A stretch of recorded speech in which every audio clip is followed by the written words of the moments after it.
पूरा शहर खामोश हो चुका है।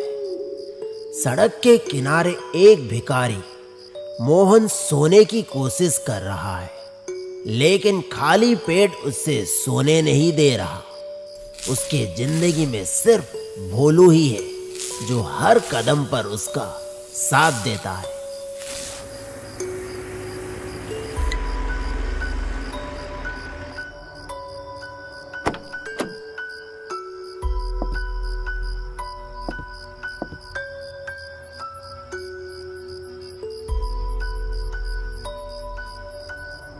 इस रोटी से या तो अपनी भूख मिटा या उसे खिलाकर अपनी गरीबी मिटा।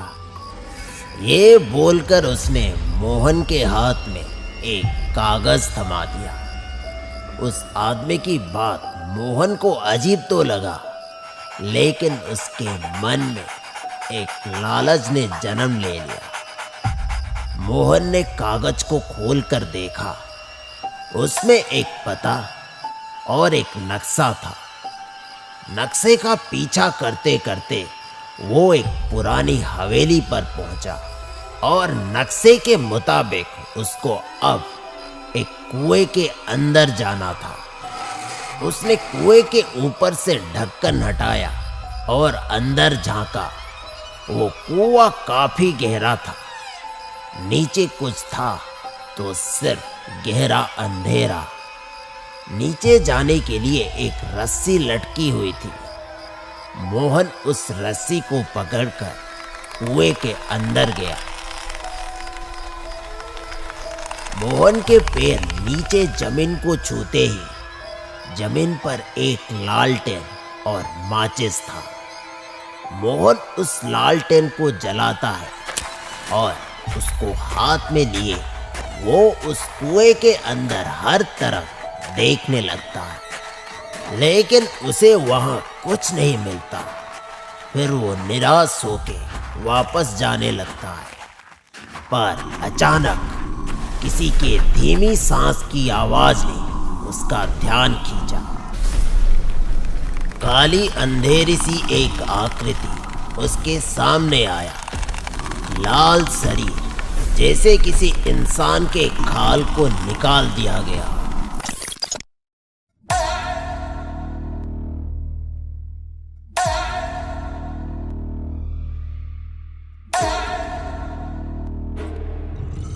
सामने आते ही उसकी नजर मोहन के हाथों में पकड़ी रोटी पे टिक गई। मोहन ने घबरा के उस रोटी को कुछ दूर फेंक दिया। वो उस रोटी की ओर दौड़ने लगा।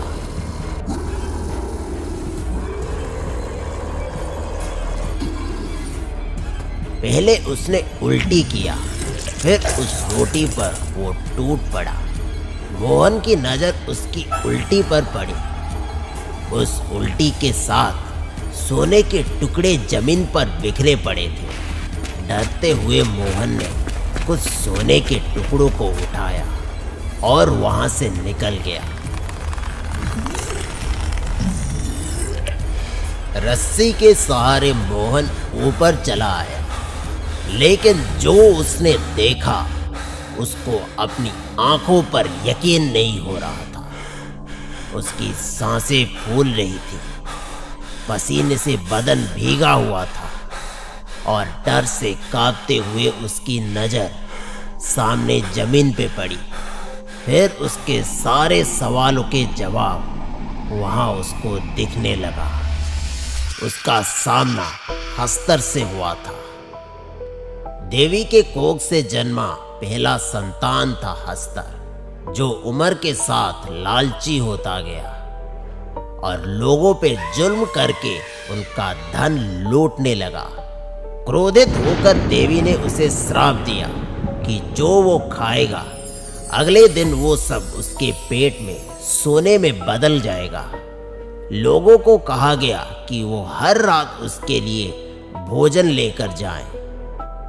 जहां हस्तर पहले दिन का खाना सोने में उगल देता था और लोगों का दिया हुआ खाना खाने लगता था। ऐसे ही कुछ दिन चलने पर जब वो लोग भी लालची हो गए, तो देवी ने हस्तर को एक बड़े कुएं के अंदर हमेशा के लिए बंद कर दिया।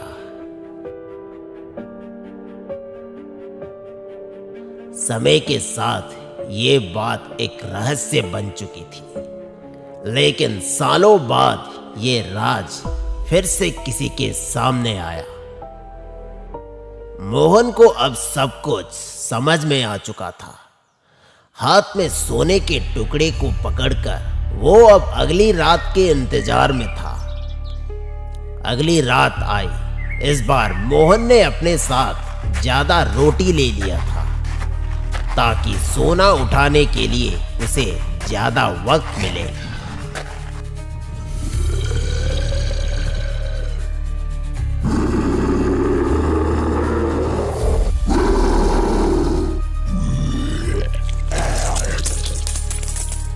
ऐसे करते करते महीनों बीत गए। कल तक सड़क पर सोने वाला मोहन अब एक अमीर आदमी बन चुका था। उसके पास घर, गाड़ी, दौलत सब कुछ है। मोहन और भोलू अब एक बड़े से बंगले में रहते हैं।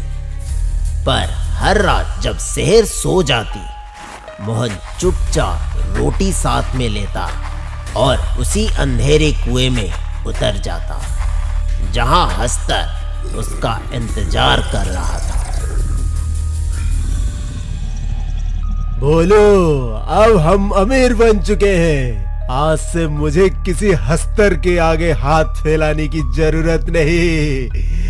मैंने जितना दौलत कमाया है वो अगले 7 जन्मों में भी खत्म नहीं होगा।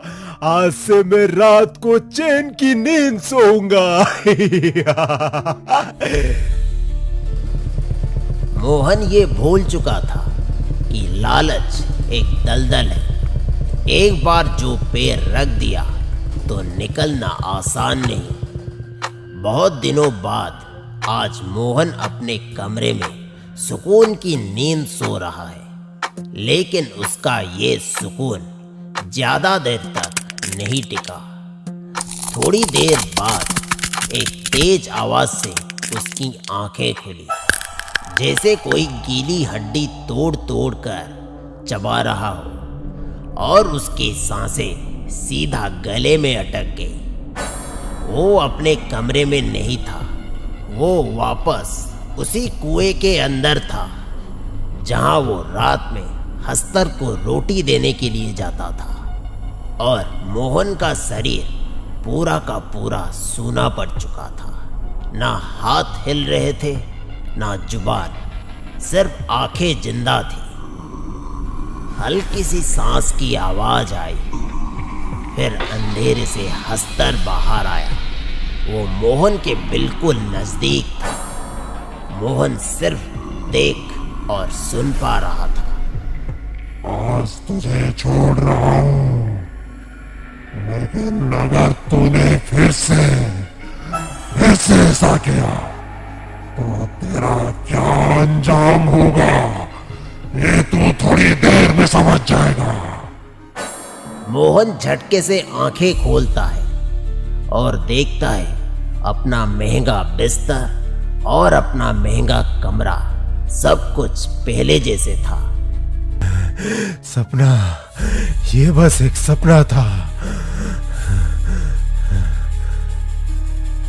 फिर उसकी नजर जमीन पर पड़ती है, चिपचिपा दाग और उसमें पीले चमकते टुकड़े। ये कोई सपना नहीं था। हस्तर यहाँ आया था।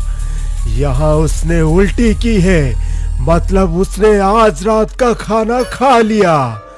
लेकिन उसने क्या खाया?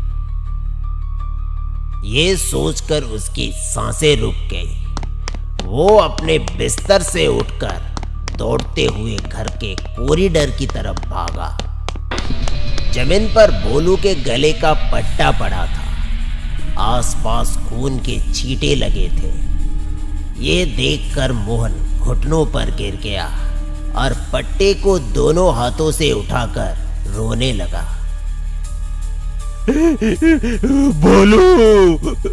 बोलू, मुझे माफ कर देना दोस्त। मेरी गलती ने तेरी जान ले ली।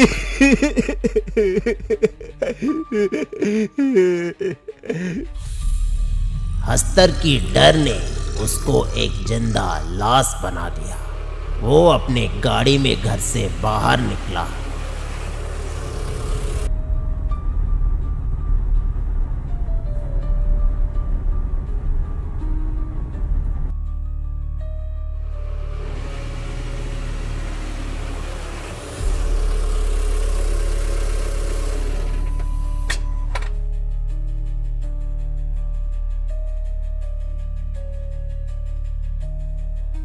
इस रोटी से या तो अपनी भूख मिटा या फिर उसको खिलाकर अपनी गरीबी मिटा।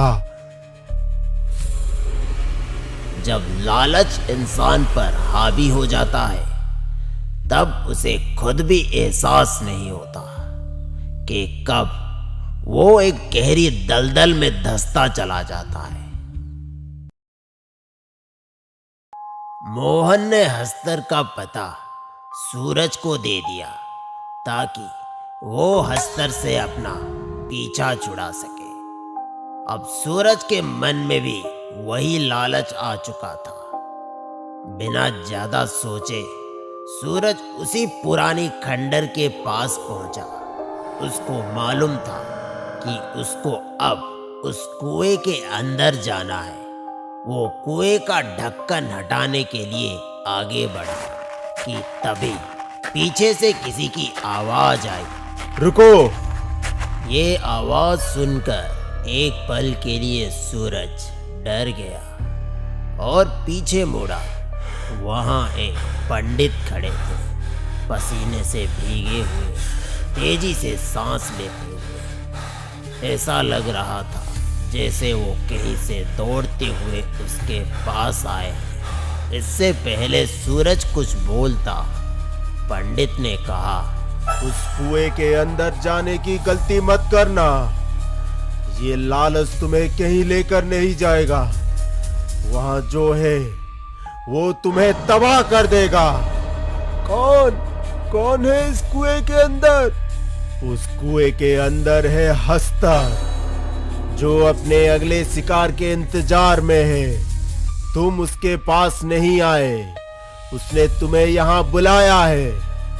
ये सब उसका बिछाया हुआ एक जाल है।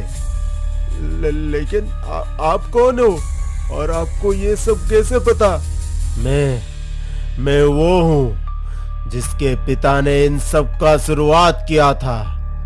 बात है कुछ साल पहले की। हमारी घर की हालत काफी खराब थी। उस वक्त मेरे पिताजी भीख मांगकर हमें पालते थे। किसी दिन हमें खाने को मिलता तो किसी दिन हमें खाली पेट दिन गुजारना पड़ता।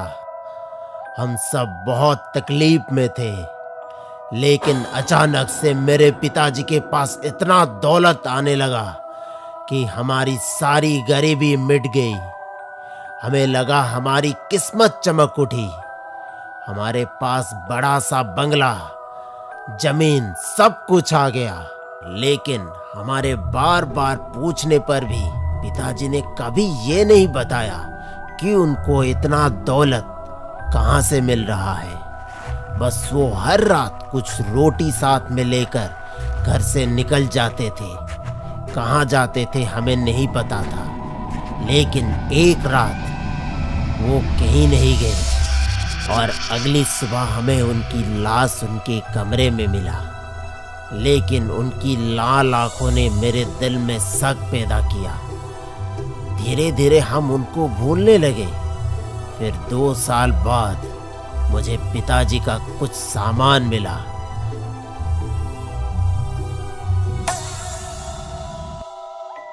उसमें कुछ नक्शे और कुछ सोने के टुकड़े थे।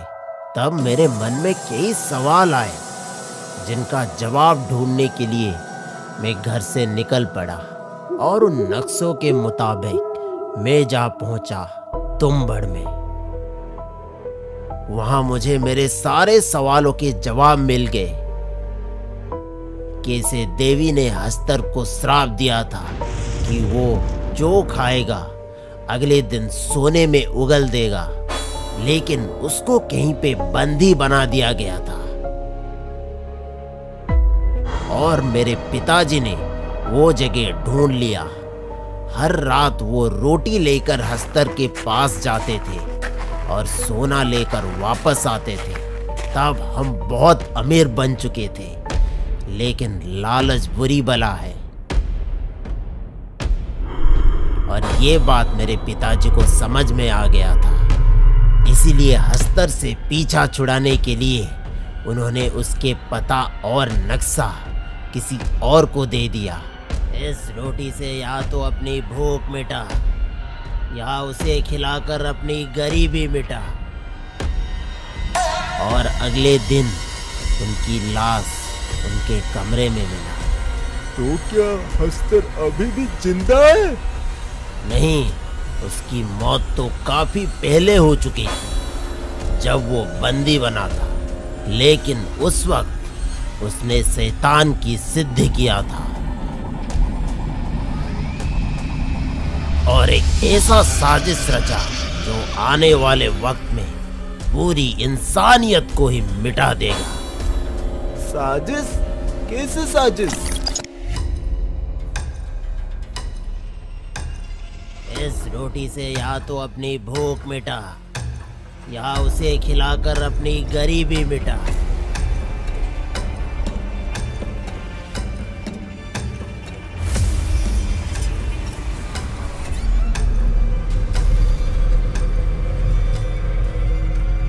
बोलिए ना, क्या था वो साजिश? जब कोई हस्तर से पीछा छुड़ाने के लिए किसी और को उसके पास भेजता है, तब शुरू होता है हस्तर का असली खेल। नया शिकार मिलने के बाद वो अपने पुराने शिकार के पास जाता है और उसकी रूह पे कब्जा कर लेता है।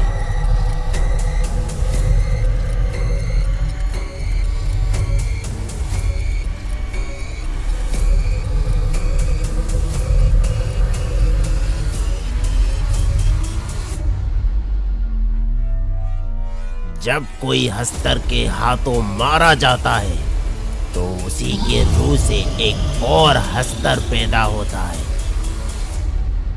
मतलब वो पूरी दुनिया पे कब्जा करना चाहता है? इसीलिए वो अपना सेना बना रहा है। लोगों को पहले लालच देता है और फिर उनके रूह पे कब्जा कर देता है।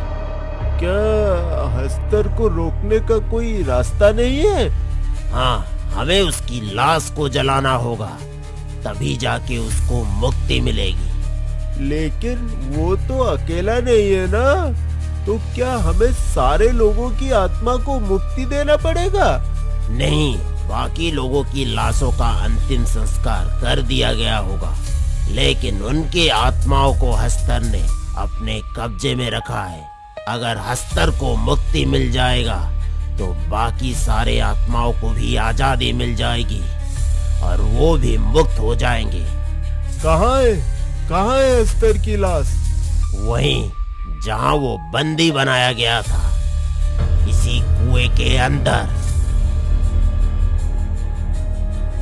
तो हमें अभी जाके उसकी लाश को जला देना होगा, ये सही होगा? नहीं नहीं नहीं, अभी वो कुएं के अंदर होगा। जब कल उसे खाना नहीं मिलेगा तो वो बाहर आएगा और उसके पास जाएगा जिसने तुम्हें यहाँ भेजा है। वही सही वक्त होगा अंदर जाने का।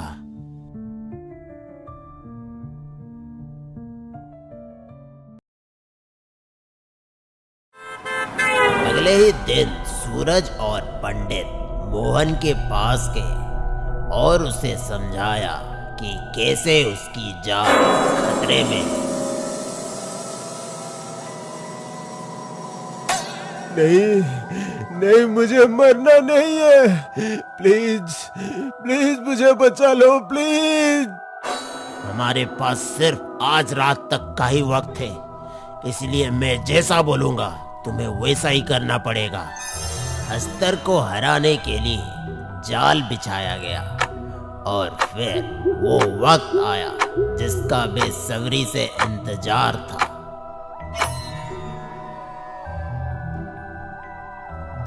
हस्तर के बाहर जाने के बाद पंडित और सूरज कुएं के अंदर गए।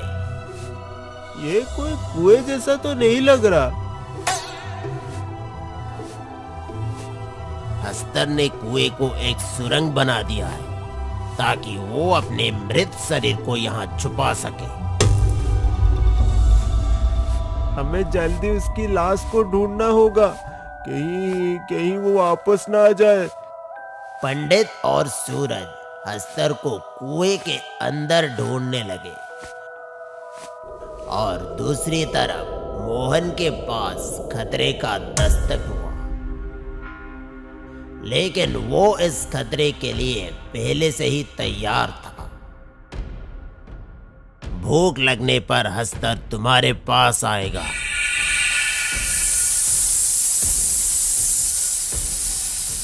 तुम्हें ऐसे दिखाना है जैसे कि तुम सो रहे हो, लेकिन याद रखना तुम्हें नींद में नहीं आना चाहिए, वरना हस्तर तुम्हें हमेशा के लिए सुला देगा। तुम्हें सोता हुआ देखकर वो तुम पे हमला करेगा, लेकिन एक लकीर उसको तुम तक पहुंचने नहीं देगा। इतना बड़ा सुरंग, इसमें आखिर हस्तर की लाश मिलेगा कहाँ?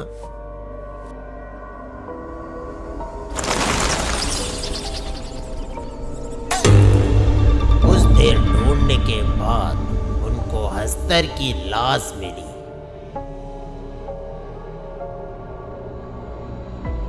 लेकिन उसका शरीर अब कंकाल में बदल चुका था। याद रखना, ये लकीर हस्तर को ज्यादा देर नहीं रोक सकता। तुम्हें उसके सामने हिम्मत से काम करना होगा। लेकिन कल रात भोलू के साथ हुए हादसे की वजह से मोहन हिम्मत खो रहा था। बोलो, मुझे माफ कर देना दोस्त, मेरी गलती ने तेरी जान ले ली। और हस्तर को दूर भेजने के लिए हनुमान चालीसा पढ़ने लगा। जय हनुमान ज्ञान गुण सागर, जय कपीस तिहु लोक उजागर, रामदूत अतुलित बल धामा, अंजनी पुत्र पवन सुत नामा, महावीर विक्रम बजरंगी, कुमति निवार सुमति के संगी, कंचन बरन विराज सुबेसा, कानन कुंडल कुंचित केसा। हस्तर भी हनुमान चालीसा को उल्टा पढ़ने लगा ताकि उस पे हनुमान चालीसा का कोई असर ना हो। और ये देखकर मोहन बिल्कुल सुन्न हो गया।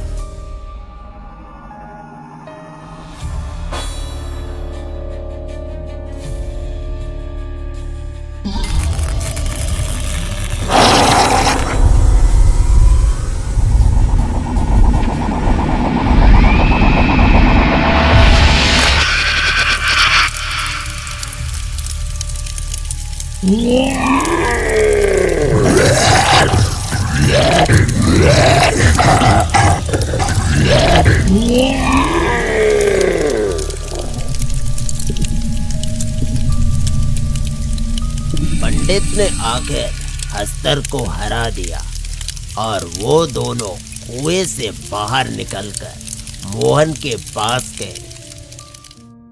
पता नहीं मैं आपका ये एहसान कैसे चुकाऊंगा। आपने जो मेरे लिए किया है वो शायद मेरा कोई अपना भी नहीं करता। शुक्रिया, बहुत बहुत शुक्रिया। मैंने जो किया वो अपने पिताजी की आत्मा को मुक्ति दिलाने के लिए किया।